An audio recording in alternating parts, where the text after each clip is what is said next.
Egunon, oraikoan landu dugu zizelketa bat Aitorrena, eta beraz ama eskolako aurrekin, 3 eta 5 urte hartinukoekin, borobilan jarri gira eta zizelketa erdian ezagri.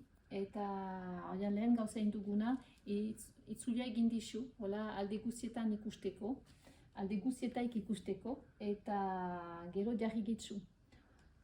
Biziki untsa dena zizelketa ekin duzu sentsumena landu dugula, bereziki. Beraz, eskolan lantzen baitugu pisua egunero, lantzen dizu saian ahina eta kilo batekoa duzu pizien ahientzat. Beraz, waikoan bazisen kilo batekoa lurrean eta ere zizelketa hau.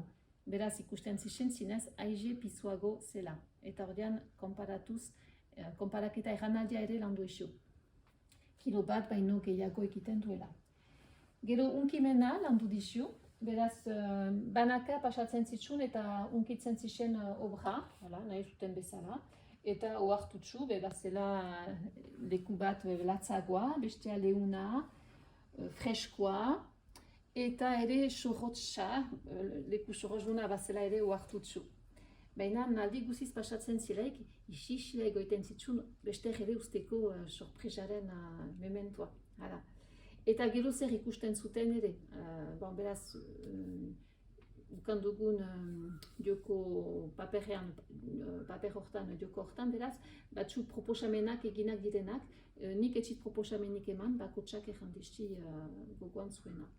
Eta gero, zonbat punta zorrozdun bazen ere, ordean guk egin duguna ama eskolan, inguratutxe bakotsak beren paperean, inguratu punta zorrozdunak, egin iduriko, eta gero banaka ikusitxit eta kondaten gentzin zonbat inguatu zituzten. Beraz, biziki maitatu isu obra horrekin lan egitea, zinez sentsumena lantzen baitzen.